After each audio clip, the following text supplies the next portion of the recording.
TS PG set ద్వారా or gate జీపీఎట్ ద్వారా ఎవరైతే ఎంఫార్మసీ ఎంటెక్ ఎంఆర్క్ చేద్దాం అనుకుంటున్నారో ఈ వీడియోలో 2 ఇంపార్టెంట్ పాయింట్స్ చెప్పడం జరుగుతుంది. సో ఫస్ట్ ఇంపార్టెంట్ పాయింట్ వచ్చేసి పేమెంట్ సీట్స్ అండి. సో వాటినే మనకు మేనేజ్మెంట్ సీట్స్ అంటారు. దాని గురించి డీటెయిల్గా ఎక్స్ప్లెయిన్ చేస్తాను. And one more important point వచ్చేసి సర్టిఫికేట్ ఇష్యూస్ అండి. సో మెజారిటీ స్టూడెంట్స్ ఎవరైతే ఫీజు రియంబర్స్మెంట్ ఇష్యూస్ వాళ్ళు కావచ్చు, ఈ ఇయర్ వాళ్ళు కావచ్చు, సో కొన్ని ప్రైవేట్ కాలేజెస్లో అడ్మిషన్స్ లైక్ క్యాన్సిల్ చేస్తున్నారు. కొందరు లైక్ మేము టీసీ ఉంటేనే అడ్మిషన్ తీసుకుంటాం, లేదంటే మీరు అలాంటి ఇష్యూస్ రేజ్ చేస్తున్నారు. అండ్ కొంతమంది లైక్ ఎప్పుడైతే మీరు వెళ్తున్నారో ప్రైవేట్ కాలేజెస్లో మనకు స్పెషల్ ఫీ ఉంటుంది. సో అది ముందే కట్టించుకుంటారు. సో మీరు వెళ్ళేటప్పుడు కొద్దిగా అమౌంట్ కూడా తీసుకెళ్ళండి. నాట్ ఓన్లీ ప్రైవేట్ అండి, మనకు ఉస్మానియా కావచ్చు, జేఎన్టీలో కూడా కొన్ని స్పెషల్ ఫీజు కావచ్చు అక్కడ ఉంటాయి. సో మీరు వెళ్ళేటప్పుడు అమౌంట్ అయితే తీసుకొని వెళ్ళండి. సో అలాంటి కొన్ని ఇంపార్టెంట్ పాయింట్స్ ఎక్స్ప్లెయిన్ చేయడం జరుగుతుంది. సో వీడియో ఎండ్ వరకు చూడండి. సో ఫస్ట్ వచ్చేసి మనకు ఫస్ట్ మేనేజ్మెంట్ సీట్స్ గురించి ఎక్స్ప్లెయిన్ చేస్తాను. And one more important point, కొన్ని కాలేజెస్లో ఎవరైతే గేట్ కావచ్చు, జీపీఎట్ కావచ్చు, కొన్ని కాలేజెస్లో లైక్ మీకు ఏదైతే స్టైపెండ్ వస్తుందో దానికన్నా ఎక్కువ కూడా వాళ్ళు సెల్ఫ్గా ప్రొవైడ్ చేస్తున్నారు స్టూడెంట్స్కి. ఎగ్జాంపుల్ సిబిఐటి ఉందండి. సో సిబిఐటిలో ఎవరైతే ఎంటెక్ చేద్దాం అనుకుంటున్నారో మనకు స్టైపెండ్ వస్తుంది గేట్ ద్వారా, కానీ కాలేజ్ వాళ్ళు కూడా ఎక్స్ట్రా అమౌంట్ పే చేస్తున్నారు. లైక్ 5,000 ఎక్స్ట్రా పే చేస్తున్నారు పర్ మంత్ అండి. ఇది పర్ ఇయర్ కాదు, per month. And PG set వాళ్ళకు కూడా 5,000 ఇస్తున్నారు. అండ్ ఎవరికైతే 400 ర్యాంక్ వచ్చిన వాళ్ళకు అలాంటి కొన్ని డీటెయిల్స్ కూడా చెప్పడం జరుగుతుంది. కాబట్టి వీడియో పూర్తిగా చూడండి, సో దట్ మీకే బెనిఫిట్ అవుతుంది. సో ఫస్ట్ మేనేజ్మెంట్ సీట్స్ గురించి ఒకసారి ఎక్స్ప్లెయిన్ చేస్తాను. సో మీరు ఎంటెక్ కావచ్చు, ఎంఫార్మసీ కావచ్చు, సపోజ్ మీరు కౌన్సిలింగ్ ద్వారా కాకుండా మేనేజ్మెంట్ సీట్ ద్వారా వెళ్తే మీకు లైక్ ఫస్ట్ పాయింట్ వచ్చేసి ఎవ్రీ కాలేజ్లో, ఎవ్రీ ప్రైవేట్ కాలేజ్, గవర్నమెంట్ కాలేజ్లో కాదు, ప్రైవేట్ కాలేజ్లో 20% ఆఫ్ సీట్స్ వాళ్ళు పేమెంట్లో అమ్ముకుంటారు ఎవరికైనా. సో అక్కడ ఎలిజిబిలిటీ క్రైటీరియా ఏముంటుందంటే, సో ఎంటెక్ వాళ్ళు మీరు టీఎస్ పీజీ సెట్ అన్న క్వాలిఫై అవ్వాలి, గేట్ అన్న క్వాలిఫై అవ్వాలి కంపల్సరీ.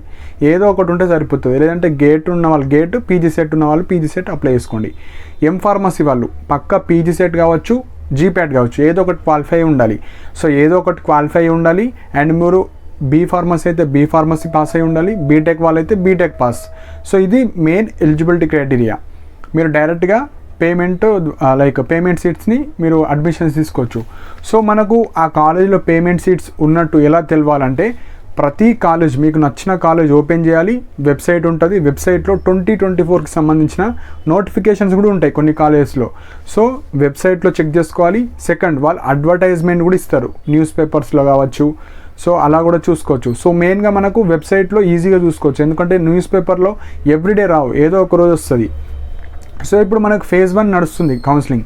సో ఈ ఫేజ్ టైంలోనే అన్ని ప్రైవేట్ కాలేజ్, ఎంఫార్మసీ కావచ్చు, ఎంటెక్ కావచ్చు, అన్ని నోటిఫికేషన్స్ ఉంటాయి మనకు వెబ్సైట్లో లేకపోతే మీరు అందులో ఏవైతే హెల్ప్ డెస్క్ నెంబర్స్ ఉంటాయో మీరు వాళ్ళకి కాల్ చేసి పేమెంట్ షీట్స్ ఉన్నాయా, మరి మేము ఎప్పుడు కాలేజ్కి రావాలి, నేను ఎంటెక్ జాయిన్ అవుదాం అనుకుంటున్నా, ఎంఫార్మసీ జాయిన్ అవుదాం అనుకుంటున్నా, పేమెంట్ సీట్కి ఎంత ఫీజు ఉంటుంది అలా అన్న కనుక్కోవచ్చు. రెస్పాన్స్ లేకపోతే మీకు నచ్చిన కాలేజ్కి వెళ్ళి అడ్మిషన్స్ ఉన్నాయా, మరి ప్రాసెస్ ఏంది, ఫీ స్ట్రక్చర్ ఎంత ఉంటుంది అవి అడగాలి. ఫీ స్ట్రక్చర్ కూడా కొద్దిగా ఎక్కువ ఉంటుందండి, ఎందుకంటే వాళ్ళు పేమెంట్ షీట్స్ కాబట్టి వాళ్ళు ఎంత డిమాండ్ చేస్తారో అంత మీరు పే చేయాల్సి వస్తుంది. సో మీరు పేమెంట్ షీట్స్ ద్వారా వెళ్దాం అనుకుంటే ఎలిజిబిలిటీ ఉండాలి. సెకండ్ వచ్చేసి ఆ కాలేజ్కి వెళ్ళి తెలుసుకుంటే బెటర్. మరి వెబ్సైట్లో ఉంటే మీరు డైరెక్ట్ వెబ్సైట్లో వాళ్ళు చెప్పిన ప్రాసెస్ ప్రకారంగా అప్లై చేసుకోవచ్చు. ఎగ్జాంపుల్ ఇప్పుడు 2 ఇంపార్టెంట్ కాలేజ్ నేను చెప్తాను, ఎగ్జాంపుల్గా చెప్తున్నాను. మిగతా కాలేజ్లో కూడా అదే విధంగా ఉంటుంది. సపోజ్ ఇప్పుడు సిబిఐటి ఉంది. సిబిఐటి వెబ్ కౌన్సిలింగ్ ద్వారా ఎవరైతే వెళ్తున్నారో వాళ్ళకి సంబంధించిన సర్టిఫికేట్ లిస్ట్ కావచ్చు, ఎప్పుడు రావాలి, ఏ టైంలో రావాలి, ఎలాంటి సర్టిఫికేట్స్ మీరు తీసుకురావాలి, ఆ పీడిఎఫ్ కూడా ఉన్నది. అది మీరు డీటెయిల్గా సిబిఐటి వెబ్సైట్లో చూడవచ్చు. అండ్ దాని పక్కనే మనకు 2024కి సంబంధించిన మేనేజ్మెంట్ సీట్స్. సో మీరు డైరెక్ట్ కాలేజ్కి వెళ్ళొచ్చు, లేదంటే మీరు వెబ్సైట్లోనే అప్లై చేసుకోవచ్చు. సో మీరు ఎలా అయితే పీజీ సెట్ ఎట్లా అప్లై చేస్తారో సేమ్ మేనేజ్మెంట్ సీట్స్ కూడా అట్లనే ఒక పోర్టల్ ఉంటుంది. అదే పోర్టల్లో వాళ్ళు ఏవైతే ఇన్స్ట్రక్షన్స్ చెప్పారో అవి అప్లోడ్ చేసి మీరు డైరెక్ట్ మీ యొక్క ర్యాంక్ ప్రకారం కావచ్చు వారు సెలెక్షన్ చేయడం జరుగుతుంది. సో ఇప్పుడు సిబిఐటి చెప్పా. ఈ సిబిఐటిలో కొన్ని బెనిఫిట్స్ ఇవ్వడం జరుగుతుంది స్టూడెంట్స్కి.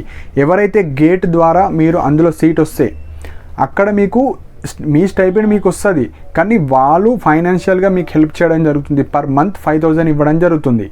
అండ్ ఎవరైతే పీజీ సెట్ ద్వారా మీరు ఎంటెక్ అందులో చేస్తే 400 ర్యాంక్ బిలో వచ్చిన వాళ్ళందరికీ 5,000 అమౌంట్ ఇస్తారు పర్ మంత్, ఇయర్ కాదు. అండ్ 400 నుంచి 800 ర్యాంక్లో ఉన్న వాళ్ళకి 3,000 ఇస్తారు. సో ఈ బెనిఫిట్స్ ఎవరైతే CBATలో జాయిన్ అవుతానే ఇస్తారు. సో ఇలా కొన్ని బెనిఫిట్స్ ఇవ్వడం జరుగుతుంది టాప్ కాలేజ్, ఎందుకంటే స్టూడెంట్స్కి ఎంకరేజ్ చేస్తే వాళ్ళు రీసెర్చ్ ఏరియా కావచ్చు, వాళ్ళకు గ్రోత్ వస్తుంది ఆ కాలేజ్ వాళ్ళకు. సో అలా ఎక్స్ట్రా బెనిఫిట్స్ అంటే మీకు 12,000 ప్లస్ 5,000 అంటే మీకు నియర్లీ 17,000 అమౌంట్ వస్తాయండి. సో మంచి ఆప్షన్. ఎవరైతే ప్రైవేట్ కాలేజ్లో మీరు వెబ్ కౌన్సిలింగ్ ద్వారా వెళ్తే ఎక్కువ బెనిఫిట్స్ వస్తాయి, 17,000 వస్తాయి. అంటే మీరు OU JNTలో జాయిన్ అయినా కూడా అన్ని రావు, ఓన్లీ 12,000 వస్తాయి. అక్కడ మీకు 17,000 ఇస్తున్నారు. PG సెట్ ద్వారా ఇక్కడ కూడా మీకు స్కాలర్షిప్స్ కావచ్చు, స్టైపెండ్లు ఇవ్వరు, కానీ ఈ కాలేజ్ వాళ్ళు ఇస్తున్నారు. సో ఇలాంటి బెనిఫిట్స్ వాడుకోండి, మనకు ఇవి బెనిఫిట్స్ అండి. సో ఇలా CBAT చెప్పాను. అదే VNR అనుకోండి, VNRలో కూడా మనకు అప్డేట్ చేస్తారు. సో B కేటగిరీ మనకు బీటెక్లో కావచ్చు, B ఫార్మసీలో B కేటగిరీ సీట్స్ అంటారు కదా, సేమ్ అవే ఇప్పుడు ఎంటెక్లో M ఫార్మసీలో కూడా ఉంటాయి. సో ప్రతి కాలేజ్ వాళ్ళు వాళ్ళకున్న B కేటగిరీ కావచ్చు మేనేజ్మెంట్ సీట్ని నోటిఫికేషన్స్ ఇస్తారు. అందులో కూడా లాస్ట్ డేట్స్ ఉంటాయి. సో ఎగ్జాంపుల్ ఇప్పుడు CBAT అనుకోండి 20 సెప్టెంబర్ ఉంది, VNR అనుకోండి 21 ఉంది. సో అలా మీరు ఎవ్రీ కాలేజ్కి ఒక వెబ్సైట్ ఉంటుంది, అందులో చూడండి, నోటిఫికేషన్ కనిపించకపోతే కాలేజ్కి విజిట్ అవ్వండి. సో ఈ విధంగా మీరు పేమెంట్ సీట్స్ మీరు బుక్ చేసుకోవచ్చు. ఆన్లైన్ ద్వారా ఉంటే ఆన్లైన్ ద్వారా బుక్ చేసుకోండి, లేదంటే కాలేజ్కి వెళ్ళండి. సో ఇక్కడ బెనిఫిట్ ఏంటంటే మీకు నచ్చిన కాలేజ్లో జాయిన్ అవ్వచ్చు, నచ్చిన స్పెషలైజేషన్ తీసుకోవచ్చు. సో అక్కడ అటెండెన్స్ మేనేజ్ చేసుకోవచ్చు, ఆ ప్లేస్మెంట్స్ ఎట్లుంటాయి, కాలేజ్ డిపార్ట్మెంట్ ఎట్లుంటుంది అన్నీ తెలుసుకోవచ్చు మేనేజ్మెంట్ ద్వారా వెళ్తే. లేదు వెబ్ కౌన్సిలింగ్ ద్వారా వెళ్తుంటే మీ ర్యాంక్ ప్రకారంగా ఏ కాలేజ్ వస్తుందో అది. సో ఇవి మేనేజ్మెంట్ అండి. సో మేనేజ్మెంట్ వెళ్ళాలనుకుంటే పక్కా కాలేజ్కి వెళ్ళి అన్ని డీటెయిల్స్ తెలుసుకోండి. సో లేదంటే వెబ్సైట్లో ఉంటే వెబ్సైట్ ద్వారా అప్లై చేసి కాలేజ్కి వెళ్ళండి. సో వాళ్ళు ఎంతైతే ఫీ డిమాండ్ చేస్తారో అంతా మనం కట్టాల్సిందే. సో ఇవి మనకు మేనేజ్మెంట్ గురించి ఏ డౌట్ ఉన్నా కాలేజ్కి వెళ్ళాలి. సో సెకండ్ ఇంపార్టెంట్ పాయింట్ వచ్చేసి ఎవరైతే సర్టిఫికేట్ ఇష్యూస్ వల్ల, ఇప్పుడు ఎగ్జాంపుల్ మనకు ప్రైవేట్ కాలేజెస్లో అయితే పక్కా TC మ్యాండేటరీ అంటారు, ఫస్ట్ పాయింట్. సెకండ్, ఈ ఇయర్ పాస్డ్ అవుట్ వాళ్ళకు కొందరికి సర్టిఫికేట్స్ ఉండవు, అండ్ ఫీజు రియంబర్స్మెంట్ వాళ్ళకు సర్టిఫికేట్స్ ఉండవు. సో మీరు ఏం చేయండి అంటే ఫస్ట్ అయితే రిక్వెస్ట్ చేయండి మీ కాలేజ్ వాళ్ళకు. ఎవరైతే ఇప్పుడు ఎగ్జాంపుల్ CBAT వచ్చింది, ఏదో ఒక కాలేజ్ వచ్చింది, వాళ్ళు అలో చేస్తలేరు, ఫస్ట్ రిక్వెస్ట్ చేయండి, పక్కా నేను తీసుకొస్తా, లేదంటే ఫీజు రియంబర్స్మెంట్ వల్ల ఇష్యూస్ ఉన్నాయంటే రిక్వెస్ట్ చేయండి. సపోజ్ వాళ్ళు కూడా మేము ఇవ్వము అడ్మిషన్ అన్నప్పుడు మీరు సెకండ్ ఆప్షన్ వచ్చేసి కంప్లైంట్ రైజ్ చేయొచ్చు. మీరు ఎవరైతే ఈ TSPG సెట్ కండక్ట్ చేస్తున్నారో కన్వీనర్ సార్కి మనకు మీరు ఈమెయిల్ సర్వీస్ ద్వారా చెప్పండి, like they are not accepting our admissions. So 2024 fee reimbursement మాకు పడలేదు, అది మా తప్పు కాదు, అది గవర్నమెంట్ వాళ్ళు మనీ రిలీజ్ చేయలేరు. సో అలా మీరు ఎక్స్ప్లెనేషన్ అడగండి. లేదంటే ఒక 5 to 6 మెంబర్స్ మీరు ప్రొఫెసర్ G. రామరెడ్డి డిస్టెన్స్ ఎడ్యుకేషన్కి వెళ్ళండి. సో అలా ఇట్లా స్టూడెంట్స్కి ఇబ్బంది పెడుతున్నారు, మీరు ఏమన్నా వెబ్ నోట్ అన్న తీసుకురండి, లేదంటే అట్లన్నా చేయండి. లేదంటే ఇప్పుడు ప్రైవేట్ కాలేజెస్ వాళ్ళు మీ ఏదైతే రిక్వెస్ట్ లెటర్ కావచ్చు ఏమన్నా రిక్వెస్ట్ చేస్తే నా అడ్మిషన్ తీసుకోండి, నేను సెకండ్ ఫేజ్ లోపు తీసుకొని వస్తా అంటే యాక్సెప్ట్ చేస్తే యాక్సెప్ట్ చేస్తారు, లేకుంటే లేదండి. సో మెయిన్గా అది డిపెండ్ అపాన్ ఆ కాలేజ్లో ఎవరైతే అడ్మిషన్స్ తీసుకుంటున్నారో, ఆ కౌన్సిలింగ్ ప్రాసెస్లో ఎవరైతే ఉన్నారో వాళ్ళు ఓకే అంటే ఇస్తారు, లేదంటే ఇట్లనే ఇబ్బంది పెడతారు. ఎందుకంటే వాళ్ళకి సర్టిఫికేట్స్ ఇంపార్టెంట్. ఎప్పుడైతే సర్టిఫికేట్స్ తీసుకున్నారా మీరు వేరే కాలేజ్కి పోవడానికి కుదరదు కాబట్టి వాళ్ళు అట్లా చేస్తారు. సో వెళ్ళేటప్పుడు అన్ని ఒరిజినల్స్ ఉన్నాయా లేవా చెక్ చేసుకోండి. అండ్ ఈ వీక్లో మనకు అన్ని హాలిడేసే ఉన్నాయి కాబట్టి సో డేట్స్ అనేవి ఎక్స్టెండ్ చేయొచ్చు, కాకపోతే మనకి ఇంకా అఫీషియల్గా లేదు కాబట్టి ఫస్ట్ ఉన్న డేస్లో వెళ్ళడానికి ట్రై చేయండి. సెకండ్, సర్టిఫికేట్ ఇష్యూస్ ఉంటే మీ పాత కాలేజ్ ఏదైతే బీటెక్ కావచ్చు, B ఫార్మసీ, అక్కడికి వెళ్ళి మీద అయిపోయింది ఇక బీటెక్ అయిపోయింది కాబట్టి సర్టిఫికేట్స్ తీసుకోవాలి. ఎందుకంటే తెలంగాణ గవర్నమెంట్ వాళ్ళు చెప్పారు మీకు ఫీజు రియంబర్స్మెంట్ వాళ్ళు ఇస్తారు. సో మీరు సర్టిఫికేట్స్ ఇష్యూస్ ఉంటే మీరు కంప్లైంట్ రేజ్ చేయండి, బీటెక్ కాలేజ్ కావచ్చు, B ఫార్మసీ, అది స్టూడెంట్ రెస్పాన్సిబిలిటీ అని వాళ్ళు ఎప్పుడో చెప్పారు. సో ఇక్కడ వాళ్ళు పట్టించుకోరు, ఆ కాలేజ్ వాళ్ళు ప్రెజర్ చేస్తారు, TSPG సెట్ కన్వీనర్ వాళ్ళు కూడా ఎవ్వరేం చేయలేరండి. సో ఇక్కడ మీ రెస్పాన్సిబిలిటీ, మీరు ఏదైతే కాలేజ్కి వెళ్తారో అక్కడ మీరు కంప్లైంట్ అనేది రేజ్ చేయండి, లైక్ మా సర్టిఫికేట్ ఇచ్చేయండి, మాకు అక్కడ సీట్ క్యాన్సిల్ అవుతుంది. సో ఏదో ఒకటి మీ వంతు మీ ప్రయత్నం చేసి తెలిసిన వాళ్ళనైనా తీసుకెళ్ళి సర్టిఫికేట్స్ అన్నీ తీసుకెళ్ళేటట్టు చేసుకోండి. లేదు ఇట్లా కుదురుతలేదు, ఓన్లీ ఫొటోస్ ఉన్న వాళ్ళు ఇంకొక ఐడియా ఏంటంటే ఇది చెప్పొద్దు, కాకపోతే ఇది ట్రై చేయండి. ఇక వరస్ట్ సిచ్యువేషన్లో ఏమైనా సర్టిఫికేట్స్ లేకపోతే ఆ సర్టిఫికేట్స్ ఏవైతే ఉన్నాయో వాటిని కలర్ ప్రింట్ తీపిచ్చి అండ్ నార్మల్ A4 షీట్ కాకుండా మనకు ఎంటెక్కి సంబంధించిన ప్రాజెక్ట్స్ చేస్తాం మనం. ఆ ప్రాజెక్ట్లో షీట్స్ ఉంటాయి, అంటే ఒరిజినల్ మెమోస్కి వాడే షీట్స్ మనకు బయట దొరుకుతాయి పెద్ద జిరాక్స్ షాప్స్లలో. సో కలర్ ప్రింట్ తీపిచ్చి యాజ్ ఇట్ ఈస్ మనకు లామినేషన్ చేపియండి. సో ఉన్న సర్టిఫికేట్స్ అట్లన్నా చేసి డూప్లికేట్గా ఇవ్వండి. అంటే మరీ వరస్ట్ సిచ్యువేషన్, అట్లా కూడా యాక్సెప్ట్ చేయకపోతే ఇక మనం ఏం చేయలేమండి. సో మీరు రిక్వెస్ట్ చేయండి, మీ పాత కాలేజెస్కి వెళ్ళి కంప్లైంట్ రేజ్ చేసి నాకు ఇప్పుడు సీటు పోతుంది మీరు ఇవ్వకపోతే, సో అట్లా ఫైట్ చేయండి. సో స్టూడెంట్స్ రెస్పాన్సిబిలిటీ ఎవ్వరు కూడా పట్టించుకోరు మెయిన్గా, ఎందుకంటే ఎవరు కూడా ప్రాపర్గా ఉండరు. ఆ ప్రైవేట్ కాలేజెస్లో వాళ్ళకి మనీ ఓరియంటెడ్ ఉంటారు, వీళ్ళేమో మేము ఆల్రెడీ చెప్పేమంటారు. సో స్టూడెంట్సే ఇక్కడ నష్టపోతారు. కాబట్టి మీ పర్సనల్గా తీసుకొని తొందరగా మీరు సర్టిఫికేట్ తెచ్చుకోవడానికి ట్రై చేయండి.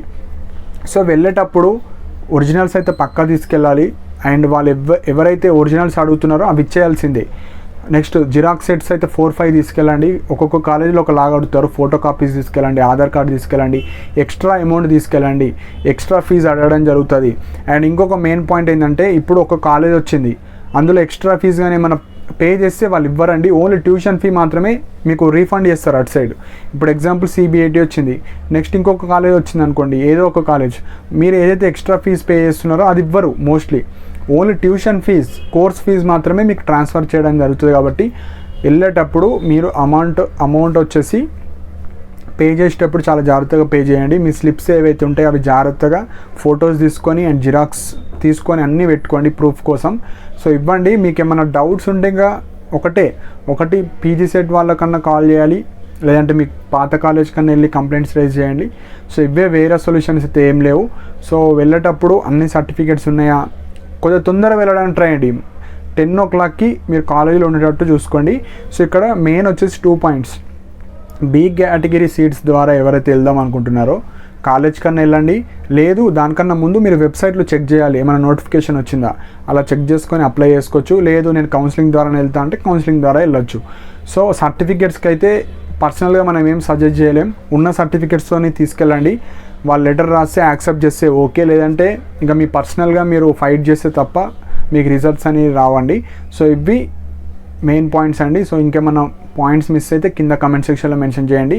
అండ్ ఇలాంటి అప్డేట్స్ కోసం నా ఛానల్ని సబ్స్క్రైబ్ చేసుకోండి. And thank you for watching my video.